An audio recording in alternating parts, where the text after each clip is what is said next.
Be connect. Wow. Be connect. Jesus. Screaming it. Oh my God, what a moment in history for cryptocurrencies. BitConnect. We're live. We're live. I see us green across the board on YouTube. Hey, here. What's up, everybody? What's up, LADZ City? Let's go. Let's go. Welcome to NFT Live, everybody. We are going to discuss important changes in the NFT and crypto space. I'm DJ Savage, filling in for NFT YQ, who's traveling in Europe for Oktoberfest. He's earned it. Yeah. Yeah. I hope he's earning it. Maybe he's out there slamming those beers, having a good time. He's always working away. Today I'm joined by Biggie Poppins and Fun Uncle. How did you guys celebrate yesterday? I know Biggie told me it was International NFT Day. Oh yeah. Mm-hmm. Yeah. I had a good time playing around in the Flow ecosystem. They had a really, really cool marketing campaign. A lot of like their products were like launching like their version of popes and secret treasure chests and this and that. And so it was really cool to watch. How about you guys? I didn't even know it was international. You just found out today. About 20 minutes ago. So worked like normal, I guess. We prepared today's NFT Live episode. That's what we did. What's on my mind right now is before I did this, I did the Web3 morning show with Gifted and the Nifty Castle crew, and they had the National Lampoon team come on, who's coming out with a series of NFTs.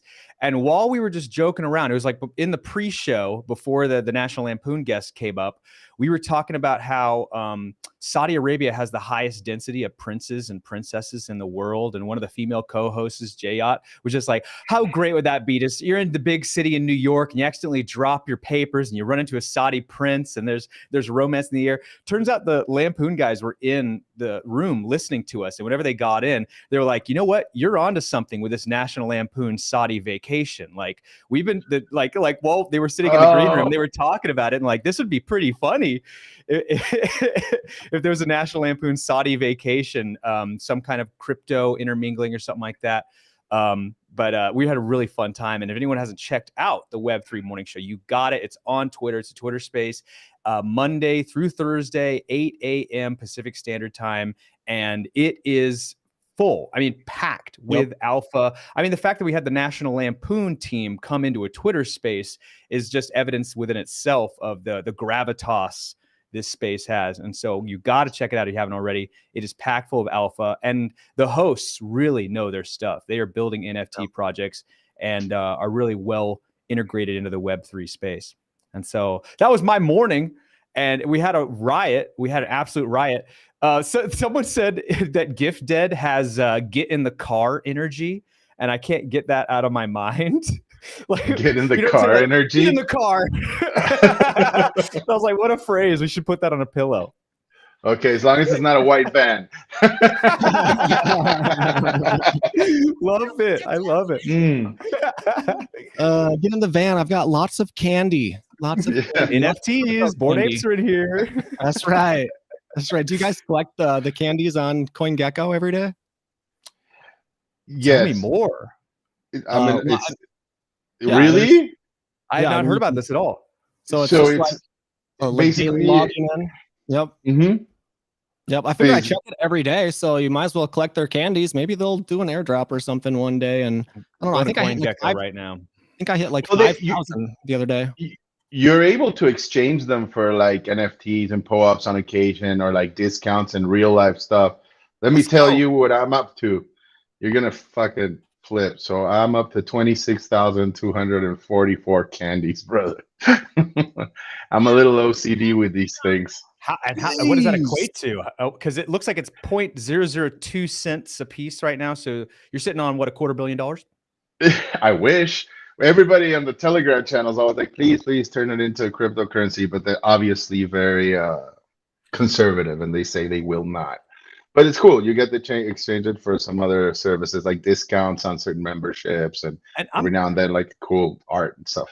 And how do you actually get this candy? Because I see it in the price charts here. I'm on CoinGecko's website. Like, how do I actually get this candy? What do I do? Oh no, but but that's trip candy, brother. No, look right next to portfolio. There's like a little jar of candy To the to right. your right. Right there. There you Yep. go.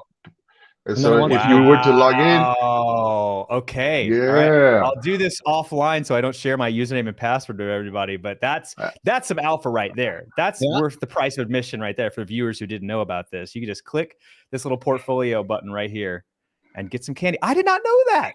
I did not know that. Yeah. I don't know whether to like them or not for it, because it's becoming an addiction. Don't uncle. Too much. Well, it's worth real money. So this isn't addiction. This is actually a job. It's a part-time employment for you. So not addiction. Well, I didn't even know it was worth anything. I figured one day it might be worth something. Look at me. No. But it's not worth it. Like the candy that he found that was that had a price on it. That's a totally separate project. That's fake. This one, they've been very careful about like not calling it a cryptocurrency. It's just like, you know, indoor points for the project that they have, but you're able to exchange those candies sometimes for like 20% discount to a subscription on Blockworks, or for like a ledger, or sometimes for like some of their like reports that they come out with like yearly. So it's useful. It's definitely useful. It's very cool. It'd be even cooler if it was a cryptocurrency. And it looks like it looks like there's tiers to it. So, you know, I can log in 6 hours, 5.5 hours, and I can get some more of these candies. Yeah, and you're not supposed to break the chain, right? So if you miss day 4, you're not gonna get 50. You kind of like start again. So I have to reset. It's fucking nuts. Well, it's their way to get ad revenue. So what they're doing is us users are coming to their site every 6 hours if they're lucky, and that just increases their ad revenue because it just shows an increased number of traffic to their website. Right? Yeah, and clicks. And so it's kind of brilliant. And the fact these aren't worth anything, they're basically printing money right now. They made up some funny money and got us coming into their website every single day. Brilliant. Great. Absolutely brilliant. I mean, this is what made me use CoinGecko over CoinMarketCap or whatever. I used to use them back in the day. I think they had like a crypto training stuff on there back in the day. I did some of that, but it's probably sitting in a wallet I'll never use. And another conversation, I'm just going to get right into it, is the markets right now. This is live feed of the markets. You have to. I mean, Jeezums, look at the volume of sale that's happening right now. For Bitcoin, it's kind of par for the course, but Ethereum, this is a middle finger, a big red middle finger to ETH maxis out there right now or no, this is AVAX. Oh, you're on AVAX. Yeah, I'm looking at AVAX. But it's across the board, though. It's across the board. There's these, and now it's turning into a green candle. No, that looks more like it. It looks like an equal number of buys have come in the 4-hour mark to make it look green like that. But and this has to do off the Fed announcement, Biggie. Is that what you're talking about? They raised the basis points. Yeah. So we were discussing that it was going to be either 75 or a whole point. Apparently it was 75. So some of the pundits out there say like this might be give us, you know, a little bit of breathing room, maybe a short-term rally. You know, if it would have been a full basis point, we would have seen a deeper candle. I'm still holding on. I'm still a little bit of a pessimist. I think we will see triple-digit ETH one more time before we see all-time highs. That's my... And the internal optimist in here, my internal optimist, because I'm looking at the weekly here and previous supports, is, you know, this is me again being just way too much of an optimist, honestly. But I'm thinking, as I'm looking at these, you know, previous support lines here, is this is the bears just trying to test the bottom. You know what I'm saying? Like they're really trying to force the price down on this bad boy to see how bad they can get it, so then they can scoop up some sweet ETH. But then also I could see manipulation upwards to liquidate some futures contracts, you know, or short contracts too. All kinds of nastiness going on. But this just looks like pure manipulation. Look at that, straight up and straight down. Bart Simpson incoming, probably a reverse Bart Simpson is incoming. Yeah, I bet a lot of people got washed out right there and are having a rather bad day. Ooh. So It's Hump nice hanging out day. with you guys. That's not me. We're not getting the right at the moment. But then again, great opportunity to buy the dip. You know, if anyone was waiting for an opportunity to buy DCA, right? Yeah. yeah. If you haven't, start now. It's a great time to start a Mhm. DCA. Do you guys actually sure. DCA on anything? No. Kind of, yeah, but not really. There's no Yeah. there's no like auto thing doing it. You know what I'm saying? Like I don't have anything set up that's pulling out $100 a week or anything like that. But I do on a monthly basis. Whenever I do it, I tally of what I have available to invest. Then I'll buy. And so it is Yeah. kind of a form of DCA where every month I Yeah. am like putting something in the market, but it's not like an automated thing. I mean, it's like yeah, exactly. But you've got a pattern, right? Like every month you do it. I mean, yeah, that counts as DCA. You got a good good program there, Funko. I mean, it's probably a better method than just setting it up to be automatic, because if you're choosing what coins you want to get into, maybe, we'll have a big dump and that's when you enter, versus just, hey, it's Tuesday, I'm buying some Bitcoin. It's automatic. And then watch it dump tomorrow. And you're like, I should have waited a day, but it's automatic. And that's actually the truth of the matter. Yeah, you nailed it right there. Is like, I'm not going into the same coin every month. You know, so month to month, I'll be like, last month I was a Solana maxi, you know what I'm saying? And this month I maybe bought too much Ethereum because I was feeling kind of bullish on the merge, and then next month, who knows? Maybe it's more Matic. Maybe that's on my horizon right now. Or Wax is another coin that is on my sites right now. But that's something I had to talk about. Was the markets are dumping right now. I know this is an NFT show, but Ethereum is the backbone to which all NFTs thrive. So you got to talk about the mother coin every now and then, Oh yeah. If you want, like everybody, if you're having a bad day, if you didn't do very well, it's always important to zoom out, right? Like there's certain things that are happening that are very bullish for the space. NASDAQ just launched digital assets units for custody, right? Colorado is accepting Bitcoin for taxes, and we know how, what a front runner Colorado is on all things fringe, right? Which everybody ends up adapting later on. So, stay positive. It's not the end of the world. Just wanted to send that out there. Good vibes, man. Good vibes. Colorado taking crypto for taxes is pretty big. I didn't think we were going to see that in 2022. What about you guys? Yeah, it was a surprise, but then again, it's Colorado, man. Like, I mean, they did it with cannabis, they did it with psychedelics, and here they are doing it with crypto again. These guys get it, I think they are the leaders, at least in this continent, at adopting these fringe ideas that are going to change the world. So I'm all for it, man. I think they're going to push a lot of other states to start reconsidering, So good for you, Colorado. I love you. Definitely thought we were going to have like a full crypto, what is it? Farting, where they let you buy on the stock market or whatever. Like, what's that?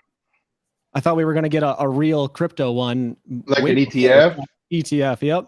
Way before we were allowed to pay taxes. Did you read into that article? They letting you pay in any crypto, or is it just like Bitcoin, just Bitcoin? But it's a start, baby steps. Baby says we'll get there. Eventually, you'll be able to do it with Doge too. I know that's what you're looking at. So when can I pay taxes with my Shiba Doge? coin? Yeah. I was curious to see what the government's trying to stack up. So, I mean, if they're stacking up just Bitcoin, is that bullish for Bitcoin? I think so. If the government's saying you can pay your taxes in it, they're just saying, go ahead and give us your Bitcoin when it's cheap. We'll sit on it. It'll be worth a bunch more in the future. We'll see that next year, right? Very much like I think it's going to follow along the trends of what we saw with cannabis in Colorado, right?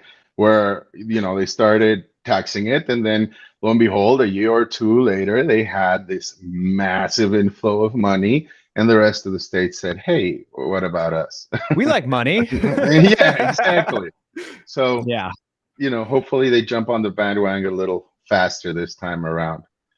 It is interesting you mentioned that about the United States adopting Bitcoin, because there's a lot of things that come to mind about that. Is like, it kind of kiboshes the libertarian ideals of what it used to stand for, this kind of like decentralized anti-government kind of financial institution. But then at the same time, if America wanted to, we have a $14 trillion GDP. You know, we spend $700 billion a year on our military alone. We just spent $70 billion to Ukraine. Like if America wanted to buy all of Bitcoin, they could. They'd write a check. I mean, shoot, we spent every package we come out with is like $2 or $3 trillion. And so I think that they might be kind of dipping their toe in it slowly as to not disrupt what they see as being, you know, a big value moneymaker in the future. I don't know. I just go both ways on it. Might put a bad taste in Bitcoin Maxi's mouth that Big Daddy Uncle Sam is scooping some of it up.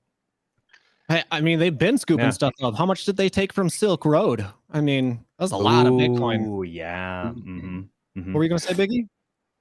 Yeah, no, didn't for the Silk Road, who was it that got it? It was this billionaire that like bought it from auction though, right? What was his name? I forget right now. The rich get richer. The rich get richer. Yeah. But you know, like I mean, you see, like going back to what you were talking about, Funkel, you see Gensler right now talking about like how every transaction on Ethereum is considered a security and that it's US jurisdiction. How does that sit like with most of our foreign audience? I'm wondering, what do you think about that? Gensler going to come for your money? Are you going to let him? Is your country going to let him?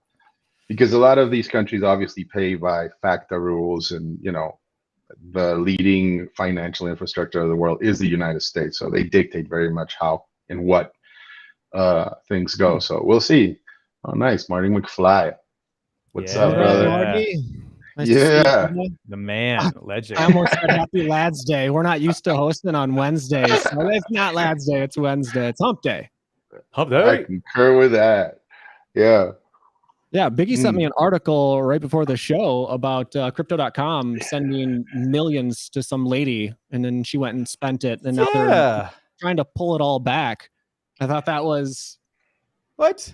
Well, she bought isn't it awesome though? She bought a mansion, and then the judge ordered like for the sale of the mansion to occur, and apparently like it wasn't as simple because she bought it as a gift for her sister who lives abroad. Can you imagine the jurisdictional legal mumbo jumbo that's going to go down for this fat finger mistake that happened, right? And it's something that people don't talk about often, is that why cryptocurrency exists, right? Is to avoid these things, right? Yeah. You know, contract is law and stuff like that. It's like, I mean, just this week we had that. We had Coinbase also, right? Like a bunch of users were able to like milk the price bug for 100x profit. And then you had Binance also sending out Helium tokens, you know, instead of paying clients millions. So this is what like supposedly like crypto's supposed to avoid, right? Like these fat finger mistakes. That's humans being fallible, not just because we're greedy and incompetent, but also just got fat fingers. You know? I mean, when they took all this money back from this chick Crypto.com, it was like 7 months or something like that. How much time does it take to buy a house and do all this other stuff? She thought she was in the clear for sure. For sure. She was like, I'll give it a month. They don't want their millions back. It's mine now. Well, here's the problem. And we talk about this every time. We bailed out the airlines because they made so many financial mistakes, bailed out the banks, bailed out the auto company because they made massive financial mistakes. That's our tax dollars paying their bonuses, their multi-million-dollar bonuses. Yeah, and that is not a free market capitalist system. That is a socialist system. And I don't think the Republicans want to admit that, but you know, that right there is taking from the poor and giving to the rich. You know, like this company that makes several $1 billion a month made what on paper is a 1% mistake, and you're now going to ruin this woman's life. You know, like I don't know, it just doesn't seem right. It seems really messed up. Yeah, I bet you they froze all of her funds too, not just the funds that you know she cashed. Oh yeah, guilty until proven innocent for sure. She cashed out to her bank account, which is where she gets paid from her regular job or whatever. I'm sure they froze all those funds. So good luck getting your bread, your milk, your marijuana, you know, whatever you're buying with your money. I mean, it's messed up. I really hope she had some good parties there, at least a couple of them. Yeah. I hope she cashed out a bunch and dug a hole. What if you spend it all? What if you spent every dime? What are you going to do? Saying. Does she have to go to jail for their mistake? Come on. Yeah, That doesn't and then make they had to get sense. audited to even find out. Like, isn't that the company's fault? Don't you fire that guy and then have insurance? Right. And you Like, have insurance. you have insurance, Yes. right? Yes. Oh my Yeah. gosh. Yes. Ah, this is so messed up. Yeah, that's an Ah. insurance write-off, not a, hey, I'm gonna freeze your bank account and take everything from you. That's crazy to me. Yeah. But the through line, right, is that all these three companies are centralized exchanges, right? You know, you don't see that with the DEXs, right? Even in this market crash right now and whatever's to come forward, it's going to work as intended, right? And then we're just responsible for our gain, for losses. You're screwed if you do, you're screwed if you don't, kind of thing. Yeah. Right. Yeah. Right. Yeah, that's kind of what it is. You're gonna just like Ethereum and stuff. You start getting in those trades trying to, increase your ETH. Really, the only person winning is probably, the It's a exchange. computer algorithm. Yeah. Yeah. Oh, yeah. It's exchanges keeping all that money. They're like, yeah, keep doing those trades. We'll file all these taxes. You just owe more money. I read yesterday that money. only 30% of internet traffic is humans and 70% is computers, is bots, algorithms, and AI software and stuff like that. I believe that. Yeah. For sure. Wild to think about. Wild to think about. Yeah, I wonder how many real people are on Twitter over there. Has that been resolved at all with Elon Musk? I don't think so. And it never will, probably, because I saw in the paperwork that he gets $1 billion if the thing falls through, if the deal falls through. Is that what it was? I thought it was he paid $1 billion if it fell through. No, Twitter pays him $1 billion if it falls. Sick. And I'm like, oh, you super ninja 3D chess player over here, like just wow. Wow, that is wow, he is really bright then. Maybe he was planning to not do it the entire time and was just like, I need an extra Billy. Yeah. Launch another multi-billion-dollar company, right? Yeah. Yeah, anything he touches is just successful. It doesn't even matter if the deal falls through. How epic. Shout out to my guy. Keep doing your good work. Keep doing your good work. Maybe he'll run for president one day. Did you guys see that the Simpsons called the Queen's death year? No. I saw that on fucking Twitter earlier yesterday. They had a caption of an episode they aired forever ago when the Queen died, and they had 2022 written on the fucking tombstone. No, they didn't. In the shit. Dude, that's so crazy. No, they that didn't. A time traveler. Wow. That is so crazy. Oh my God. Yeah. Crazy stuff happening. Like the stuff you learn on Twitter are on NFT Live. Like I didn't even know it was fucking International NFT Day. I didn't hear that in any of my Discords. I think Biggie's bringing real news. Well, now I want them to make an episode about me so I can find out what my life is going to be like, Like, hey, Simpsons, tell me how it plays out. Does Web3 work out? Are NFTs good? What happens to Ethereum? My bags. Bring my bags. Bring my bags. Is the creator of Simpsons doing an NFT? I think someone told me that recently. He better. That's a smart move. He better do an NFT. I don't have the news pulled up on that. That would be like Matt Groening, no? Like, but I don't even know if he's alive. Matt Groening, yeah, the creator. Yeah, or is it the he's voice alive? that does all? Maybe it's the chick that does all the voices. Because it's like one lady that does all the voices. No, there's also that other guy. Remember that does a poo that's hilarious. And the cop. Yeah. Yeah. No, Matt Groening voices. we'll roll that one back. Hey, but welcome to NFT Live, everybody in the chat. XPal says there are competing articles saying that it's fake. Can we get official proof? Is she talking about the Simpsons prediction? Maybe. Oh, about the when the Queen died. I just saw it on Twitter. Photoshop's pretty easy to do. It is. You can Photoshop anything. It is. Well, and now you don't even need Photoshop. You can just use Dolly, right? Oh yeah, those are dope. We should just start spamming everything. We're like, look what they said about Ethereum. Well, there's a guy in our circle, in the Web3 circle, Jeff Jag, I think is his call sign on Twitter, who is taking all of these AI art pieces, and he'll like tell the AI to make an art piece, and then he'll take that art piece and then put it back into the AI. And he keeps doing that in a mirror effect, and then he's taking the results and minting them as NFTs. And they look just like are absolutely outrageous looking images that are kind of like unthinkable. And geez, I wish I had it pulled up. Talk amongst yourselves. Talk amongst yourselves. It's incredible. Have you seen this, Savage? Like the stuff that they've been able to do with Dolly and all that. It's impressive. It's insane. I particularly love like the ones where like they take like an old like masterpiece, like a Van Gogh or everything, and ask it to expand the surroundings to show you, you know, what there is around it. Right? It's I don't know what to think of that. It's insane, man. And like I was, oh wow. Yeah, this is some of Jeff Jagg's work right here. You know, like just unthinkable. How do you even think about it? And he just kept feeding the artwork back into the artificial intelligence Dolly. And I don't know which one he used. Oh, Faith.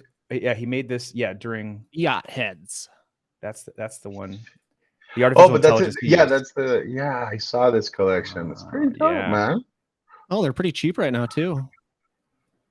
You know, I've scooped up a bunch of different AI art, even if it's, you know, not worth anything. It'll be a 0.002, 0.003. I think they're dope art. I like buying them. It's really cool. Well, and there's a thesis about it, right? Because it's pretty much like the start of AI art, right? So as time goes by, maybe those pieces that you buy, Savage, are considered some sort of AI art grail, right? Because they're some of the first generations from AI. So that's smart. I picked up a couple of pieces myself.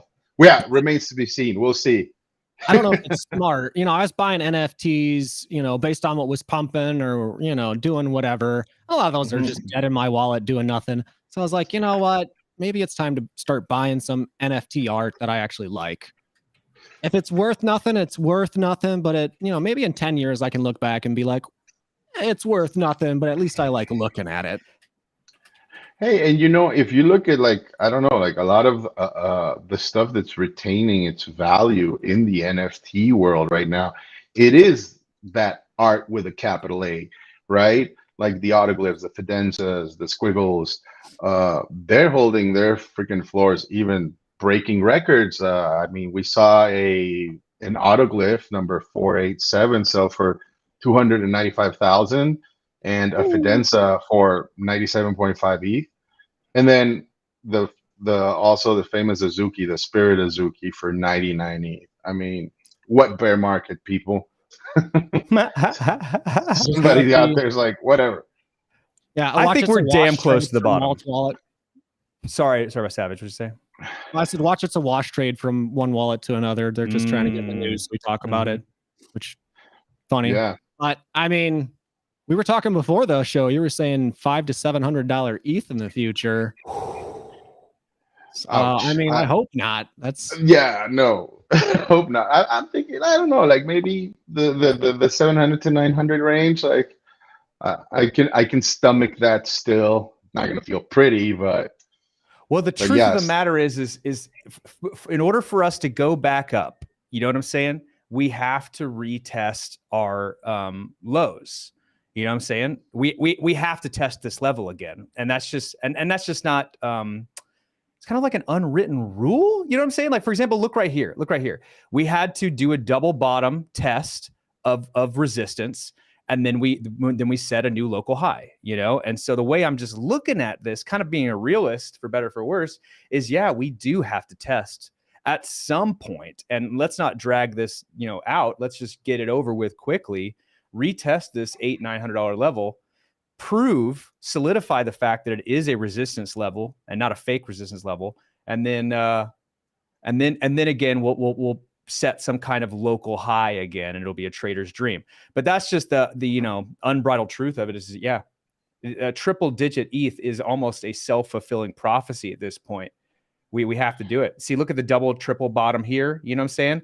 Like, that was the bears just seeing how low they could push it, and it got scooped up every single time. And after the third confirmation of it, bada bing, bada boom, you know, dream works. It's business season. So again, not financial advice. I'm just a big old uncle spouting hot air out of my mouth hole. So take it for what it is. Take it for what it is. Go ahead, Biggie. No, and we're beholden to the narrative right now of everything from the macro to political theater that's going on right now. I mean, you have riots breaking out in Iran because a lady did not dress appropriately, apparently. Obviously, you got the China-Taiwan issue. And then right now, Russia, I think, mobilized 300,000 troops to go and combat in Ukraine.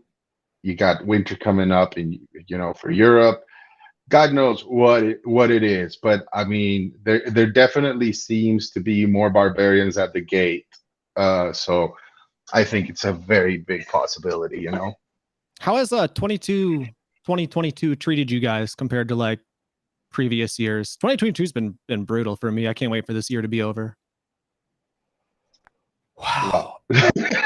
I was gonna say, like, I honestly, for me personally, I wasn't doing Fun Uncle last year. I mean, not the whole year. I just started doing it last year, and so for me personally, like, here I am co-hosting NFT Live. Are you kidding me? A show that, like, if I was lucky, I got a 2-minute segment on back when I first started, and now I'm like co-hosting with you guys. And so for me, not necessarily financially, but from like, personal and professional growth, this has been an absolutely incredible year. And then simultaneously, the bonds I have made with you guys, people I did not know last year. You guys are great human beings that I don't think I would have met if it weren't for NFT and the LADZ City community. And so I want to agree with you that financially it has been a big time bummerton, but that's just the narrative for everybody on planet Earth. It's just shit.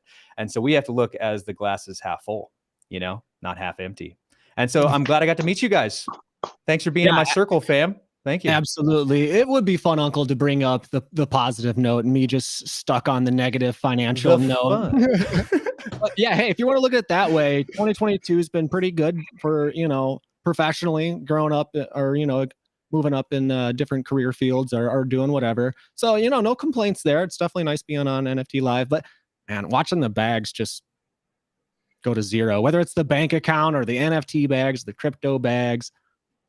I don't know. And it's not just that, right? It's like coming out of this backdrop of COVID and like 2 years of slushing through. But I mean, like you were saying, Funko, like it's forced us to reshuffle the deck, right? And a lot of us have like found these new vocations or hobbies or things that we're getting into.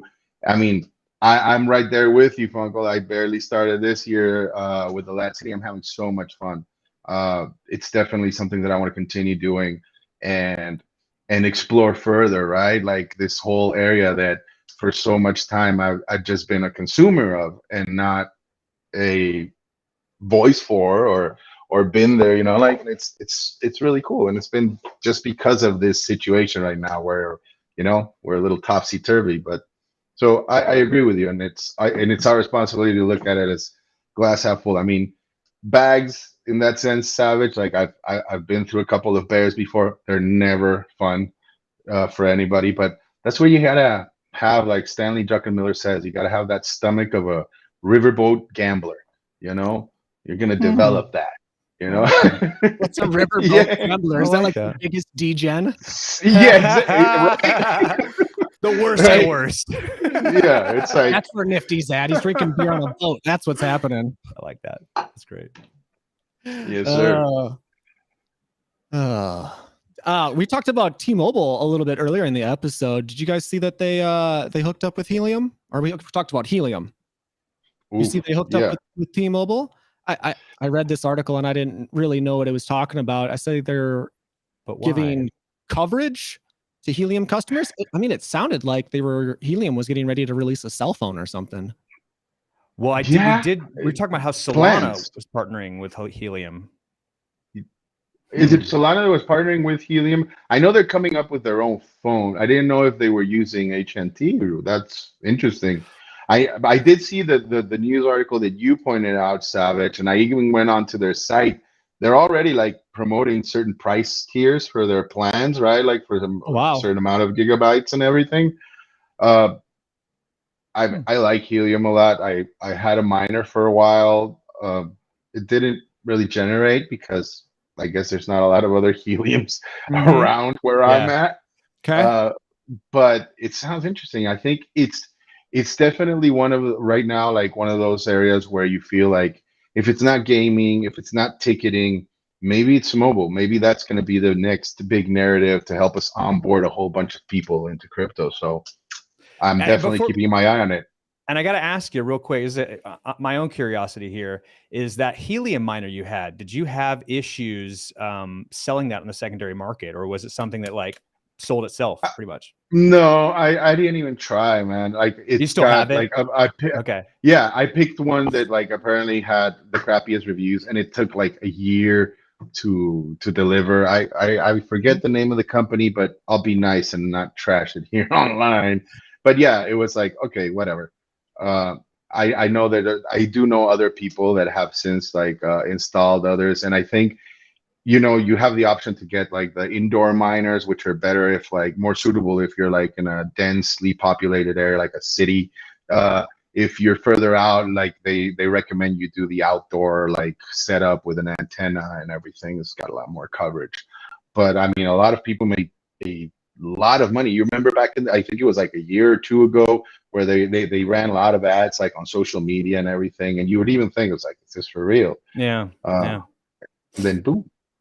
There you go. See, I looked into Helium. I know Minnesota, the Twin Cities, was one of the places where they had the most users. So it was like the exact opposite for me, Biggie. It's like I didn't get into it because there were so many people around me in it that it just wouldn't have been profitable. I tried going to T-Mobile's 5G internet or whatever. It was horrible. trash. I couldn't stream on it. Like I couldn't stream on it. I was getting like 30 megs down or something like that, and like 5 megs up. I was like, this is trash. It lasted all of like 2 days, and then I was calling my provider back saying, well, I canceled my plan. I think I want to start that back up. I really tried. I did, but it'd be nice to have less bills. But Well, and at some point, like we're all gonna have to do that, right? Like if we want this decentralized, self-sovereign world that we're all like trying to move budge the entire world towards, like it implies at some point leaving your, like you said, your typical cell phone provider. It implies leaving Google. Like I was having a conversation with another friend the other day. It's like, how many people here like use Proton Mail or other like more decentralized or security sovereign specific like email servers, right? Like it's hard to leave these entrenched places, right, where you have all your data and your pictures and everything, but we will have to do it at some point. So as much of a pain in the ass it is right now, somebody's going to have to figure a way to smooth that out. Yeah, I try not to store too much stuff on Google. Just buy a terabyte or two and store it on your own computer, or make a server at your house, or do whatever. Let's give a shout out to chat. There's been some people chatting out there. Thanks for hanging out with us and talking about your Helium miners. And shout out to NFT Action News out there saying, you boys real. The give back is real. Thank you for your time and thought. Thank you for showing up and hanging out with us today. We touched on crypto insurance earlier. Would you guys buy crypto insurance, or you think that's like risky? You know what that sounds like to me? That sounds like Uncle Sam trying to figure out exactly how much crypto you have. They know what I'm saying? know. He's like, please tell me exactly how much crypto you have, and I'll insure it for you. IRS is incoming. IRS helicopters incoming. That's what that smells like to me. Shooting, got the shots. Now, I mean, my thought was like with Voyager. It's like you give your money to somebody else and they're going to insure it. It's like, what are they really doing with all those funds? Watch the insurance go down. I don't know. I hate insurance companies, and they always try their best to pay you as least as possible to wiggle their way out of any responsibility. So, no thanks. Like, I'm not interested. I broke my leg 2 years ago, and I had to pay $1,200 out of pocket, and the insurance covered $600 of it. First off, why does a broken leg cost $2,000? But also, the fact that like this insurance company that I pay something $5,000 a year, right, for insurance, and they're just like, we're not even going to cover half of that problem. And so I actually would have saved money if I didn't have insurance at all and paid for my broken leg 100% out of pocket. I would have saved a couple grand on that broken leg. And so I think America is doing insurance wrong. It's very predatory. It brings me back to the crypto.com story, where they would rather squeeze as much money as they can out of us little slave peons, and they're not thinking about us. They're not interested in helping us out at all. And that's why cryptocurrency came to be, because in 2008, we bailed out the banks, we bailed out the big companies. We did not think about the little guy who is starving in the street, and cryptocurrency blew up as a result, because we need to break free from these tyrannical shackles that the freaking New World Order has us under. They've got us right underneath their thumb in a bad way. So no insurance for me, man. Not financial advice. I'm wearing a Hawaiian shirt. Don't listen to me. Dude, and since that 2008 bubble, we've been able to create an even bigger one, right? And here we are again. And that was again the money government printers messing up again. We giving them too much control, and these baby boomers who had lead in their food and asbestos in their walls, and their brain is completely rotten, are running the freaking country, and the Titanic is sinking right now because there needs to be age limits. I think that's the real truth. We need to have like 70 years old is the cap, and you're out. They're giving you gold watch. Man, you're generous. You are too generous. What do you think it should be? What do you think it should be? What is 60? What does it be? No more than 50. Really? You know? Yeah. I need to know you can do at least a couple of push-ups and sit-ups and like whatever, you know, like you're still like got some energy in you, right? Like, come on now. That like should be a prereq. 60, 70, like you're eating porridge and shit. Like you're gonna be rolling the world. Please. Dude, Donald Trump took meth. He like openly was taking a medical version of meth and chugging 12 Diet Cokes a day. He could not do a push-up to save his life. And you're right that should be a prereq. Get down and do a push-up. Get down and do one push-up. And honestly, like another one that I really agree with is like you should like if you're gonna be the president and you have the capacity to send other people to die, like you should have served. Like in my opinion, that should be another prerequisite. Like I mean. Like that's you should have served. Please. That's great. Like who the fuck are you to do that? That's really good. Yeah. So I got a whole little. We should make a list. Even if they served, what would they really do if they went over there and served? They're going to give him an officer title. He'll never be on the front line. He's just screaming at. At least they'll be a little more considerate, and understand the gravity of what you're doing, right? I don't know. It's just like a couple of little things that is like I appreciated that a little more. Like if you're going to have the capacity to do that you've been in that place before, or you've known people that have had to do that. Same thing with like, with finances and stuff. Like if you're going to be in the Fed, it's like, it's great that you have, like a PhD in economics and everything, but where the fuck have you worked? Please, like, don't tell me that you've always been in your ivory tower, just crunching numbers and that's going to be the basis of your decisions for the rest of society. Please no. Like, come on, like, tell me you have some real world experience. I don't care. I don't care what it is. Like, it's just, like it's a bank or freaking something like, the school's piggy bank, whatever. Like, come on, like real world. And if we're talking about changes of what we're going to do with the country, why a president? A person that gets to make decisions? Let's make a DAO. Why can't we get a whole organization in there making decisions and people voting on it? Like, let's put 300 smart people in there and let them make their votes or whatever. Can we agree that the president's a puppet? He's he's the guy we blame our problems on, and it is really the Congress and the Senate and then the Illuminati, the shape-shifting lizard elites who run the country. But he's just the guy we blame things for. And so we just need a good-looking, charismatic, you're right, shouldn't be older than 50. I want to see him doing push-ups and running marathons, and he's the guy we blame our problems on. That's how it goes. I mean, I've seen some super in shape 50-year-olds. I think I would bump that up to 60. Your brain's still working well, Well, yeah. I'm not that age yet. I can't speak to that. Maybe when I'm that age, I'll let you know. Yeah, I don't know. Let's hope we make it that far. What AI robots said this is all going to end in 2040 or something like that. Yeah. Oh my Lord. Yeah. and they keep like proving that fact year after year that like the fall of civilization starts in 2040. And they said between 2040 and 2100, we're going to lose 6 billion people in population. And it's like, we don't have enough food, Giardia, freaking smallpox 5 comes through. So live in the moment, enjoy yourselves, guys. And speaking of enjoying yourselves, look at the market. We're already back. What dip? What's going on here? Guys, this is a heartbeat right here. This is someone's heart beating and they're having a heart attack. I think they're watching our show. They're watching our show, Funko. They listen to your comments and they're like, I'm buying in. Dang, that's good. But it's kind of across the board here. Like everything is having a little bit of a heartbeat mood except for AVAX. Interesting, AVAX. AVAX didn't really dip at all. Talk amongst yourselves. Talk amongst yourselves. Controversy. I want to see how my main man Solana is doing. I'm kind of a Solana maxi these days. Okay. Interesting. And then look at the RSI on these things. This is high. Wow. I don't even know what to say about this. This is so confusing. And these moves from the Fed makes a talk always gets me.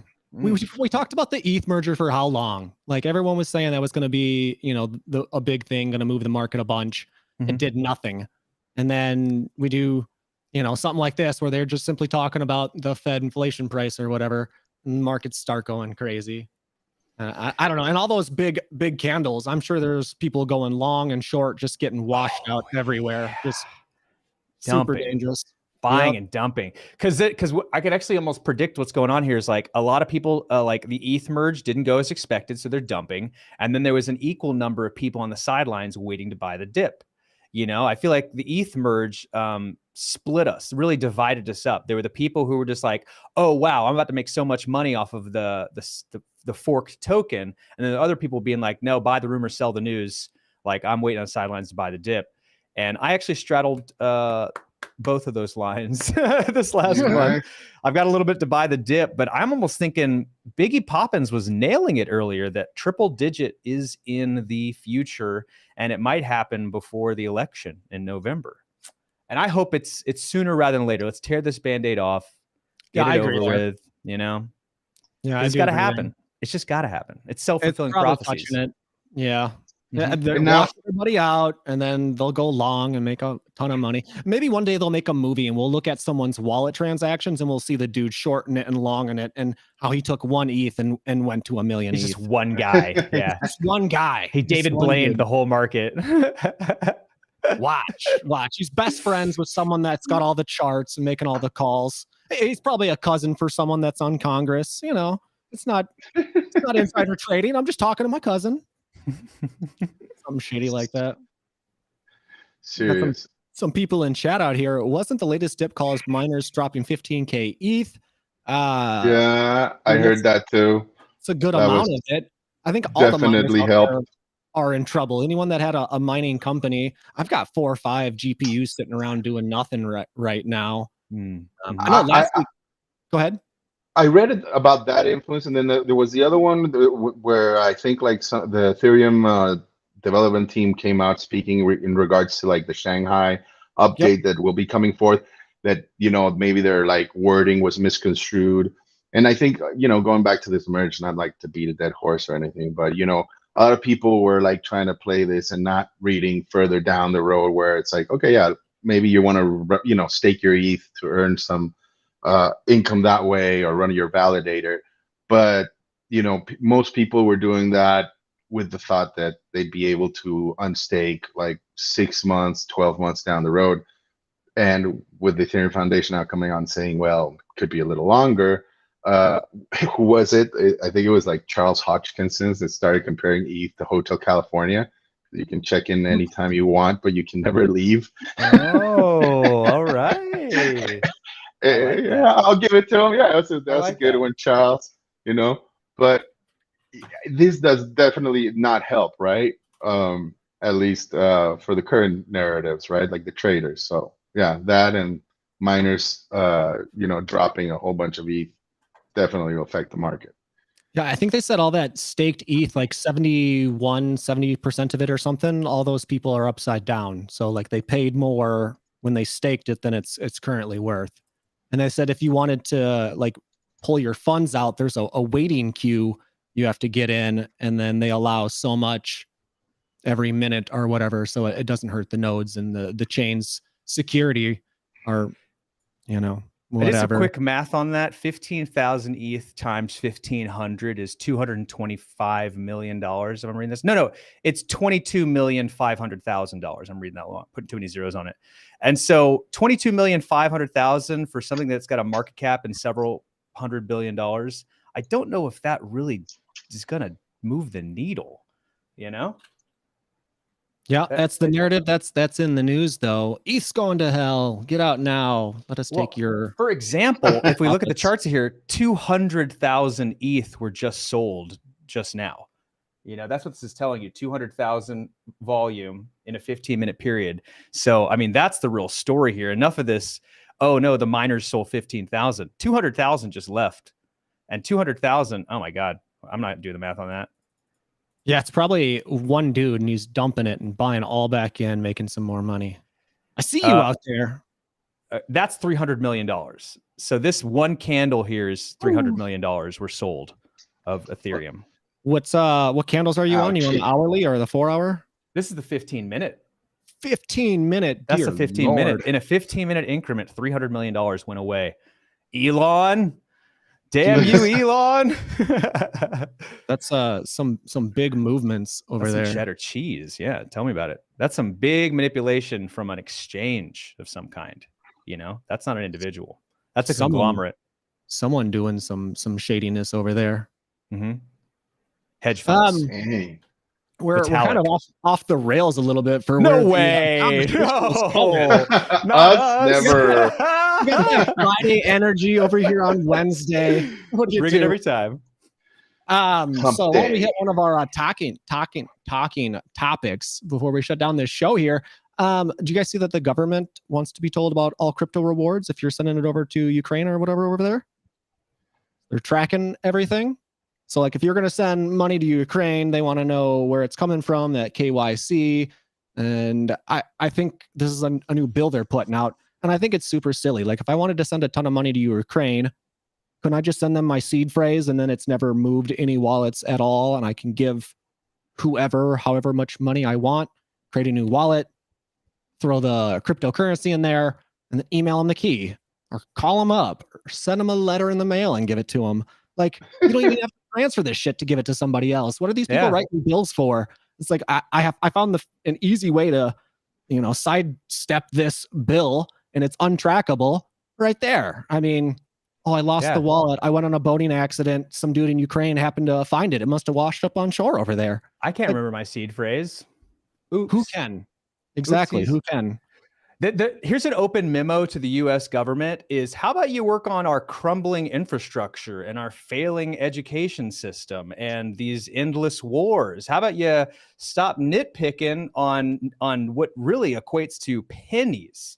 Pennies is what the amount of money that got sent via NFTs to Ukraine, and start focusing more on the fact that China is beating us. We're about to go to war with Taiwan.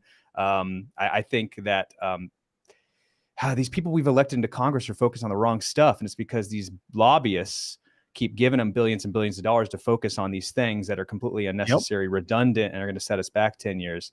And so just an open memo, guy in a Hawaiian shirt on a YouTube page telling you how to do your job. So that's my platform to run for president. Hey, I'll vote Fun Uncle. Let's go. Hey, that's a vote. That's a vote. Well, one thing that will be interesting these next coming elections. Do you guys think NFTs will come into play, for these next elections? I mean, NFTs overall, absolutely. The ones that are currently running, I don't know if any of ours will, but I mean, you see a bunch. There's Tom Brady and Tiger Woods starting NFTs. You got all these musicians starting NFTs. I think NFTs, maybe not that phrase. They might change the wording on it because people. But like some of these politicians seeing all these people using it as a fundraising mechanism aren't salivating at the opportunity and thinking, how can I, like Andrew Yang, they're gonna be like, I could do something with this, and like you have Coinbase already telling us who is crypto friendly and who is not. Yep. So it's not like you're gonna just sucker like Granny for $70 to buy your NFT. You got to be speaking to us like directly, because if anybody's going to buy it, it's the 1% of crypto adopters that actually own and buy NFTs. I don't know. Could be interesting. We'll see. We'll talk about it once they come around. But, that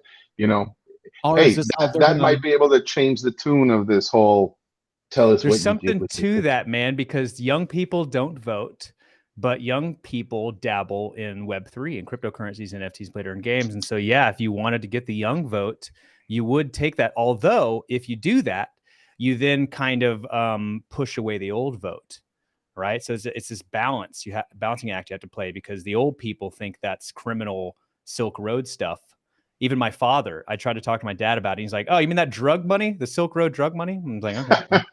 Hey, drugs make a lot of money. Let's look at Colorado. They are make a lot of making it money right now. Yeah. Making it The in. drugs were pretty good. That's where all good art comes from, right? Let's move that into the financial area. We got XWOW in chat saying it was Ronin out there that bought up all that ETH. Oh yeah, Ronin. That's where he's at right now. Yeah, we have a celebrity in our community. Yeah, Ronin is a big deal. That was another thing. I was in a Twitter space and they were listing up, who are the top G's in Web3, and someone unprovoked said Ronin the Collector. Like one of the people in the chat stood up, and I was just like, no way that he is quite the celebrity. And they said that they almost like fanboy said that they got to run into Ronin at NFT NYC, and they were like, "Oh my God, it was so amazing to meet him, and just to find out he's just such a humble, nice, down to earth guy." And I, because we've been working so closely to him, don't really realize or appreciate, and we should a little bit more, that he is a very powerful voice in the crypto community. He is he's a little bit of an NFT celebrity. Yeah, I mean, who knows who's gonna blow up? I mean, it's nice to see Ronin getting some respect, but wasn't he on some magazine's top influencers in the crypto space not too long ago? I did not know that. Oh, right on, man. Pretty sure I reported on See, that. Ronin for president. Ronin for president. He's got my vote. Hey, he's always out there doing stuff, just like Gifted. That dude's always doing stuff. What a legend. Web3 morning show every day, and then he comes on, does NFT Live, and then has a couple of different projects. Dude's grinder. What a community we have here in LADZ City right now. Gifted, Ronin, Nifty Q, Biggie, Savage, Hash Rhymes, Llama. I mean, and we've got all these people working behind the scenes that we do not give up, like Jacob. And this community that we're adding more people to every single day. And we've got these leaders in the space, that's just like, wow, we truly are building something incredible. And during the Web3 morning show today, someone brought up that like he likes the bear market because the conversations are better. They are. The conversations have more substance. It's not people shilling their projects and trying to, sell their snake oil or try to make a quick buck. It's people who are in it for the long term, who want to build. Yeah. And he's just like, that's why I like the bear market, because we find out who the real ones are, who the real entrepreneurs and builders and intelligent thinkers are in the space, because they're the ones who stick around and keep talking. And so that's what's been really exciting the last couple of weeks, is finding out who the real ones are, and then us coming together to build something even bigger. Damn, this next bull run, wow. Strap in. It's going to be fun. Strap on. It's going to be fun. No latex. We got, this is what space smells like in chat saying, you had a show during Jerome's press conference? Come on, man. Yes. No. They had a show during NFT Live. That's what I'm talking about. You were here first. We've got lots of episodes to show. This is when we host NFT Live every Wednesday. So shame on Jerome. Like, you better get on your YouTube and start doing your research. Come on now. Jerome. He probably watches us. No, I can't, because then he'd have better crypto views. Never mind. We're the voice of a generation. I'm a lyrical genius. Kanye West, you gotta. Hey, you gotta love some Kanye West. That dude was clowning. I've been watching a bunch of stuff on YouTube with him. Funny dude. Maybe he'll be president. I think he said he was going to run for president.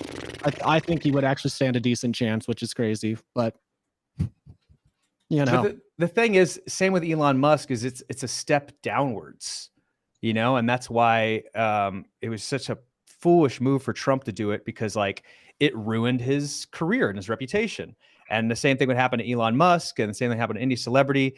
And that's the conspiracy theory about Trump even running in the first place, is it was just free advertising. He didn't ever think he was going to win. It was just a good way to boost his hotels and to boost his brand. But then once we finally saw behind the curtain, I don't even think he's released his taxes yet. And that was like 50 years ago when he was but even with all that said, like it definitely ruined his career. A bunch of Trump towers had to close or remove their names, because it was so bad for the reputation. And so as fun as it would be, Dude, being the president is just the scapegoat. It's just the guy we blame for 4 to 8 years. And man, did you see what happened to Obama in that 8-year period? He had a full head of hair. Yeah, he did. He had a full head of hair. It looked like he aged greatly. I mean, the stress of that job, though, it's not worth, not even close to worth what they pay him. Like, no, oh God, you no. have bodyguards the rest of your life, but whoop-de-doo means you have no privacy. I mean, but the book deal he made after when Obama's book came out, that was in the hundreds of millions of dollars, and now he gets paid $400,000 for an speaking appearance, stuff like that. And so yeah, it's working out. I think he's gonna be fine. I think Obama's gonna be fine. He's a scrappy young entrepreneur. He'll figure it out. Yeah. The future American royalty, if he's not already. This is what space smells like. Have you guys talked about how OpenSea has its own rarity rankings? Oh, I saw that. Fired. I don't go on OpenSea very often. I use other platforms. So that's news to me. They did update the look this morning. Have you guys seen the new look of OpenSea today? Nope. Brand new look. And they've got this list, and I think that's what he's talking about, of the top 10. And then this is them kind of like, no. So you can actually like go into whatever project and you're able to see the ranks of each different thing. So you like, I don't know, if you own a Bored Ape or whatever, you might have gone up or gone down in ranking based on OpenSea's new, they call it like open ranking or something like that. Yeah, I saw that. So it tells you what rank yours is? Yeah, that's strange. Yours isn't showing it. When they pull rarity for other sites, don't they use OpenSea APIs in the first place? Try Moonbirds, Funkel. I used Moonbirds, and like you could see them on Moonbirds. From what I understand that like one of the developers from there you go. See, so one of the developers from Proof worked in conjunction with other people and everything to develop it. Some people are happy, or some people are not so happy, because obviously this doesn't make sense. There's multiple number ones. No, this doesn't make any sense. Look at there's 8 number ones. Because they're one of ones. Oh, okay. I see. Oh, so they're staggering it out. So the next one's 21. Okay. So they're but still, imagine if you made purchases, or if you owned something that you believe to be such and such rank, and all of a sudden on OpenSea it does not show that. Well, you might have a hard time selling that asset for what you might have thought it would go. And for, also, right? how do you know that this is the number one, and this guy isn't the number one? Because look, the last sale was 300. You should be number one. You know, what's this number one? Who polices the police? Come on. Yeah. I mean, a one of one's a one of one, right? How can one be rarer than another? So all of God's children. OpenSea's releasing their own version of rankings or whatever. Okay. It's nice, probably smart to do it a little bit different from everybody else out there. Otherwise, there's no real reason to use OpenSea. But I think I don't know what I have, what extension I have on mine. Super rare, or I don't know, what is this up here? I guess I could move my mouse over to it. So this is what Space Smells Like is telling us, that it's only certain collections. It's up to the founders whether they want to show these rankings or not. Thanks for that. Yeah, I haven't caught up on that Proof podcast yet. I did check it out. I did see it. It's in my watch list, but thanks for watching out. That's cool. I wonder if that's the excuse they're using, because certain contracts are harder to get their, rarity up on OpenSea, because everyone writes their contracts, slightly different. So that's the wrong one. Maybe that's that looked cool. You want to do that one? I'm not there we go. It's like anime, Yeah. I wonder if they just had issues with some of the different types of contracts. Like you can't run the same algorithm to make everyone's contract appear, like with the rarity or whatever. You probably have to tweak their rarity system or whatever. I mean, OpenSea probably should have had rarity forever ago. And I don't know why there are all these different rarity sites that popped up. I mean, that's market cap or money they should have kept, in my opinion. And it's useful, but at the same time, like, there's also like the community itself that determines like which qualities are more popular than others, I think. No? Yep. Like, so sometimes you may not have the rarest bird, but if you have a certain trait, it like all of a sudden blows up more. demands more money.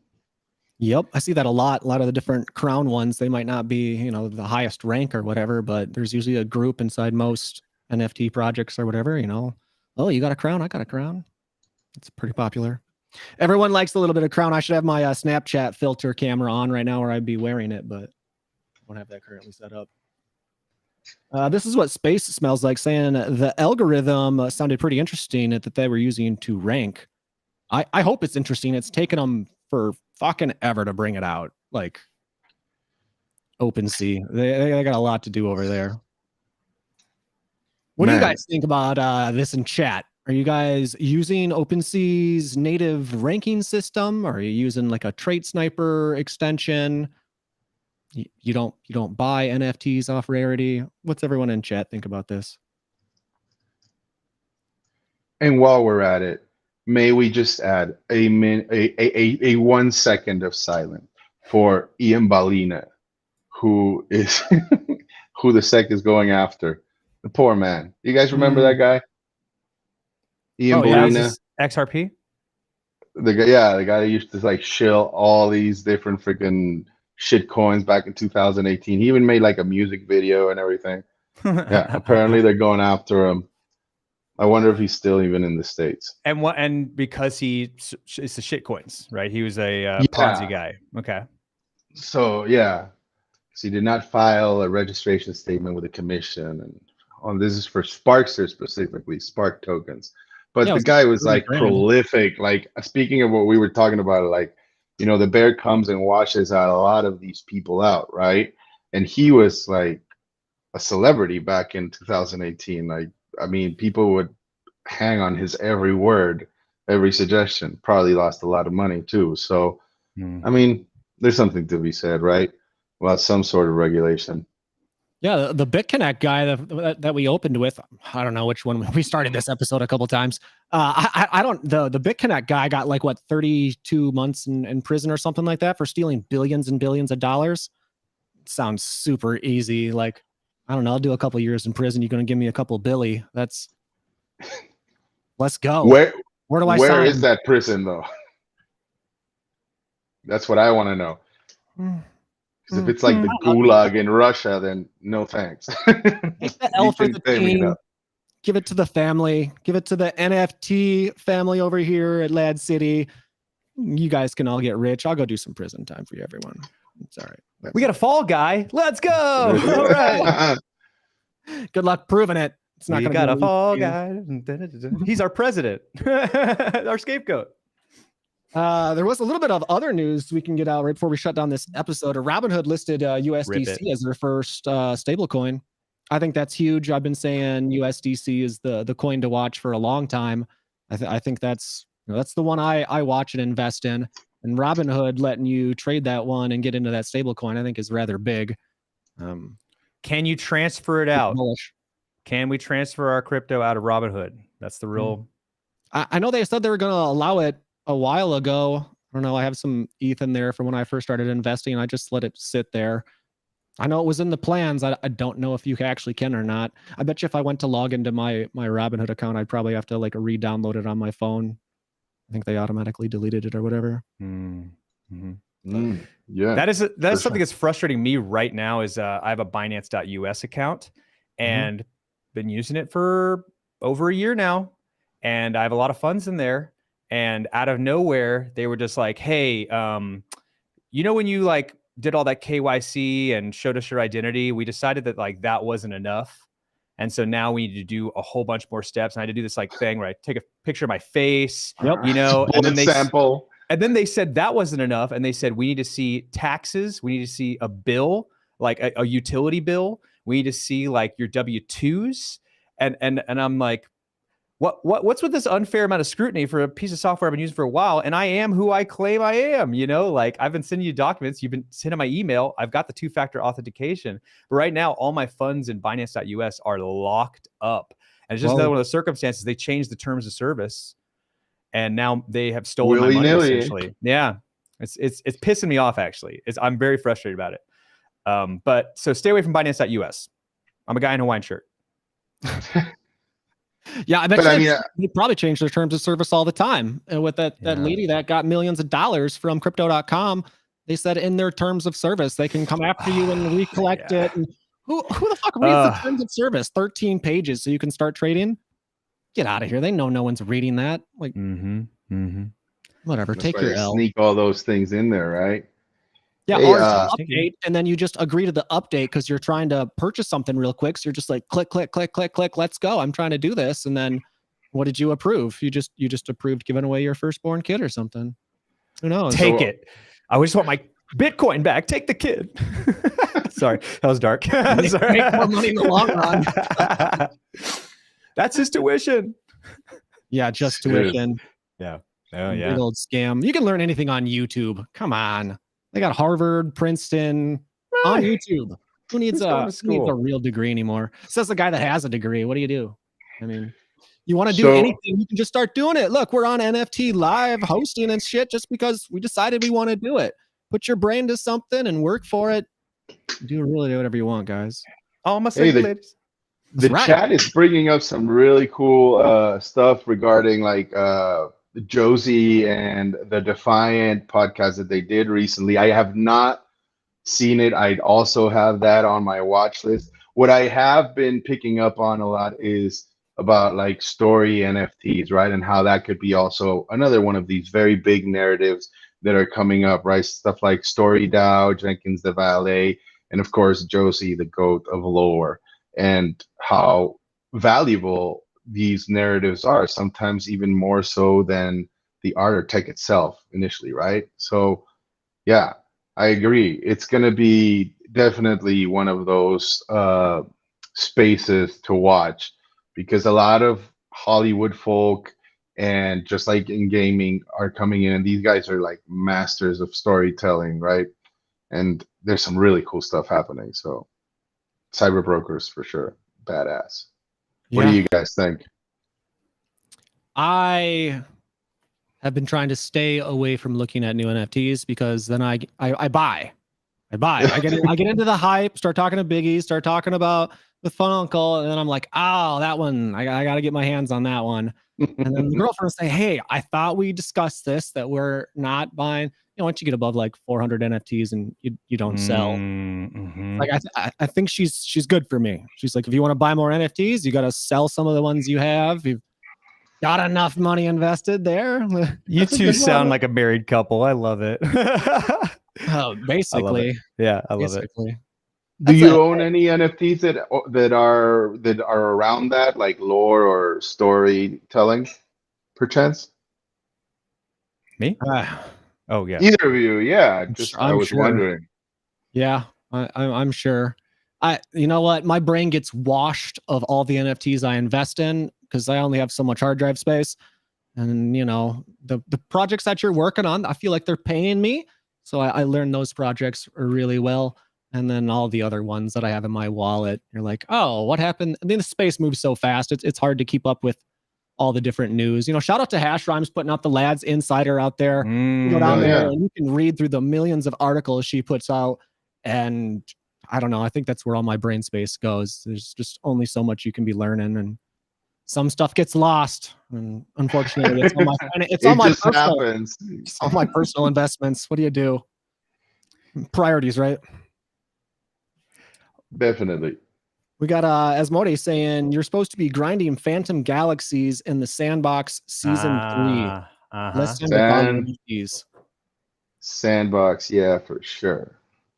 I like Sandbox has been doing some stuff recently. I don't know what article I'm referencing right now, but I've definitely been seeing more projects interacting with Sandbox and doing stuff. Oh, you know what? Maybe it was this metaverse wedding that someone somewhere did. Yeah, last week we talked about people getting married in the metaverse. Someone Taco Bell, like yesterday. I don't think they did it in Taco Bell, but they had like an actual wedding, and then they had a digital one for the metaverse. So it's like if you couldn't come to the wedding, you could attend the digital version of it.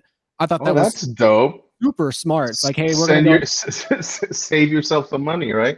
Yep. It's like you can attend my wedding from your house and save a bunch of money.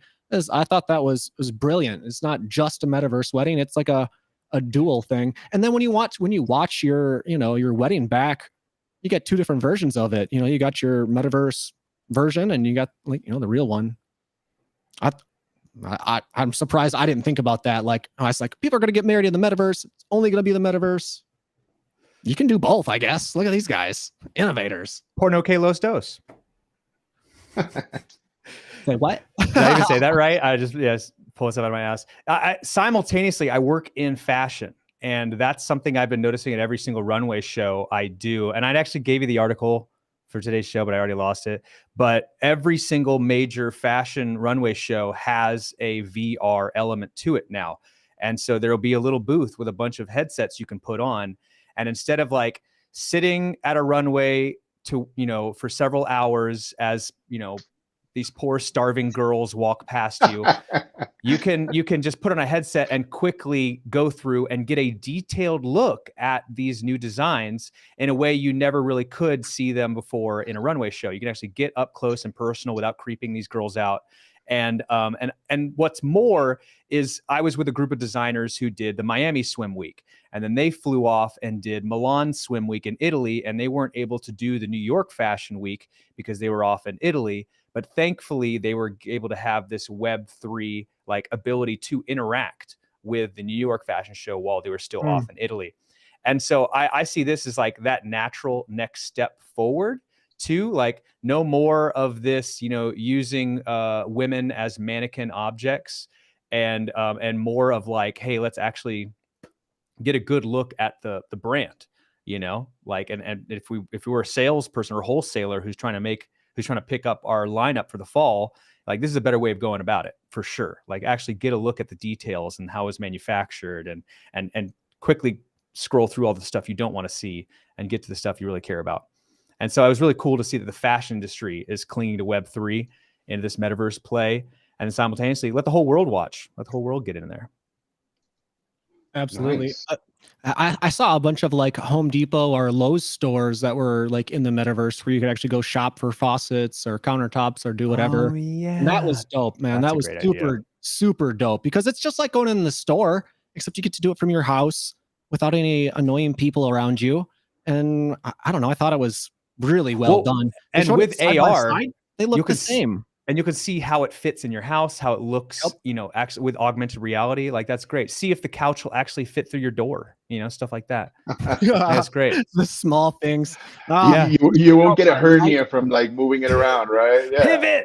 Pivot. Yeah, we had to stand up my couch, take out the light, pivot it, like saw the door off. It is a nightmare. Go through the window. Yeah. Oh, I've seen it all. Yeah. Hilarious. So Funko, oh, sorry. Go ahead, do it. Yeah. I was gonna ask Funko, like you since you're like in the whole fashion industry, because like right now that's again another narrative that's like picking up a lot of steam right now. Specifically, I think I attribute it mostly to like G Money's like 9DCC thing that happened. I mean, I know like there's the whole main like traditional fashion industry that's getting into it, right? Like Dolce & Gabbana and this and that. But in your opinion, like have you played around with these, and like who's doing it best, do you think? I don't think anyone's doing it best. I think they're all just doing it. And when they do it, it's only with a limited amount of brands, because there's definitely a cost to getting your clothes 3D scanned and then put into the metaverse. So of course those experiences are limited to the biggest brands. And that's why the runway show still exists, is because it's small brands who are trying to get exposure that still do the runway aspect of it. But it's just I don't know if I should be saying this because I work in it, but I think runway shows are doing it wrong in many different ways, because a brand has to pay $15,000 to the runway show company in order to have a 10-minute window in the show to show off all of their clothes, right? And so in a panic, they have to figure out which ones on the which models and quickly run through. And some girls have gotten smart and they'll have 2 or 3 people walk at a time, right? So they can get more of their designs out there. And then they're piggybacking on it too, where they'll have some backdoor deals where they have like a sunglasses company or a shoes company or a jewelry company also being featured on the models as well to help cut down that 12 grand cost. And then again, like how is a sunglasses or jewelry company going to get a window in the runway? So it's a win-win for both. But the way I see it is like, it's so rushed. There's too much focus on the models and not enough focus on the brand, right? Like whenever we look at these photos, we're just like, oh, wow, look at how hot so-and-so looks, and not necessarily like, oh, wow, look at how good that design what is she wearing? Right. We're too focused on the models. And then that's also a vicious cycle too, for the model side of thing, because they're like destroying their bodies for like a short window of time where they could be a model. And the way I see it is like, we need to, and again, if you're a wholesaler too, sitting in the audience, you're like, oh, I like that one, and it's gone. Oh, I kind of like that one. Oh, it's gone. Like you don't really get a good look at it. And so I think this metaverse play is that next natural step for the entire industry. It'll cut costs for everybody across the board, brands and the runway show and the models too. You don't have to fly out to a location. Some of these models are splitting rooms 8 ways, because they're not making a lot of money. You know what I'm saying? And so they're sleeping on the floor and then get up off of a night's sleep on the floor to then go like walk a runway show. And yeah. So I think this is great. I think it's a great step forward. It's going to humanize it and give everyone more exposure, the brand more exposure, the models more exposure, and the wholesalers a better idea of what they're actually looking at. And so I think it's a good thing. And now my follow-on question to that would be, are these like luxury brands like LVMH and everything, do you think, I mean, they will always be, I guess, IRL, LVMH, Chanel, all that. But in the metaverse, do you think they'll be able to retain that same gravitas as they have? Because I feel like, remember, what was it, Hunger Games? I really liked, I forget which one, 1, 2, or 3, but they have that scene where they like dress her up in this fashion show, and it's like this kind of like fire dress that kind of like has special effects to it, right? And that's something that you can do in metaverse, that you can't light a model on fire and expect it to naturally. They're trying, like, right? Yeah. But do you think they'll be able to keep that same authority that they have IRL versus the metaverse? I wonder. Or is the metaverse going to develop its own LVMH, more akin to something with like special effects? My first response to that, and I'm pausing because I'm not sure if it's the right answer, it's just the first thing that popped in my mind, is like Louis Vuitton and Balenciaga and all those big ones. What they're trying to do is have their clothes on famous people so that us peons go, oh wow, Kim K wears that, I gotta buy that. Like supermodels wear that stuff, I have to buy that. And so that's the play that they're doing right now. And small brands, the ones who hire me, the people who are still trying to cut their teeth in it, are they're just like, oh wow, it's how lucky are we to be in the same runway show as Louis Vuitton? Like that elevates their brand. And so that's how the cycle kind of works. Right. Yeah. Like I was in the same runway show as Nike. I was in the same runway show as name a company. And so that's how that all works. Right. And then the models show up because they're like, oh, wow, I'm going to have social media posts for the next 2 months, and I'm going to look great because I'm going to have a team of makeup artists, and designers make me look fabulous. And then the best photographers in the game are going to take the best photos of me. And so, and some of these big name models will do a runway show for like $200 because they're really just there for the exposure. And so it's just like, this, it's working, like the ship is floating and moving forward, but it could be better. That's how I look at these things. Agreed. I think the metaverse is going to push way more sales and stuff. I don't like going shopping, but if I could sit at my computer and try on some J's or try on a new hat, and it actually is on me, that's awesome. I saw a commercial for that or an ad for that on Twitter or whatever. You don't have to worry about sizing or anything, right? No, you can tweak it however you want. It doesn't go away. It doesn't get stained or holes in it or whatever. So yeah, it'll be interesting. I mean, I definitely think like if you just translate like what gamers do with skins into fashion, I mean, the amount of money that they spend on that is insane. So if we're able to pull out some kind of virtual metaverse thing, or even just AR. Like we're gonna see some really funky stuff. AR is going to be sweet. I agree. That's what I'm excited for. Yeah. Have you seen some of those T-shirts that are coming out now, where it's like you can point out like a camera to it and it'll start getting animated? Like you might have like a picture of a moonbird, and then you put an AR at it, and it starts like moving, and it's like a flame and everything. Because it It's has really tracking points it recognizes, right? yeah, exactly. It's really really dope. Now right now, I mean, who the hell wants to take out a phone and be like, let me see what you're wearing? But when that translates into your Glasses. your glasses or whatever. contacts, that'll be interesting, right? Really cool. And I think us going that way too. I think our clothes we wear in real life will be just bland. It'll be like a white t-shirt and jeans, and our real customization will take place in the augmented reality. You know, because I want to wear like an AC/DC t-shirt that's on fire, but I can't go to work in that. You know? But if my close friends, if they view me through AR, could see the fucking, my Nikes and my mohawk and stuff like that. But in reality, my boss sees me wearing a suit and being a good employee. So cool. You know, I think that's the trend we're going. That would be sick. Like the president's up there talking, and you could throw on your AR filter, and you could see them in different. Oh man, that'd be sick. Yeah, that'd be sick, man. Hell yeah. Oh, think of the Super Bowl show that could happen. Like, take out your AR glasses and look at everybody. Oh my god, that'd be crazy. And there would be multiple variations. Do you want to watch the Pepsi version of it, or do you want to watch the the Red Bull version of it? Money they could sell. They could double book additional people. They could sell Pepsi and Coke at the same time, depending on which algorithm. And if you look over here, it's different. If you look over there, it's completely different. Yeah, yeah. Crazy world we're going into, folks. The possibilities. Yeah, absolutely. Sign me up. I'm glad we're here for this because we get to see the grassroots where everyone's struggling and, remembering when we used to pay insane amounts of money just for gas to get NFTs delivered. Now look at all this. The Ethereum roadmap is impressive. Fun Uncle was talking about that at the beginning of the episode. They put out a bunch of updates that they're going to work on. Like, I was shocked to see how many more future things they're going to work on, and it's going to take years to get there. But we'll get there.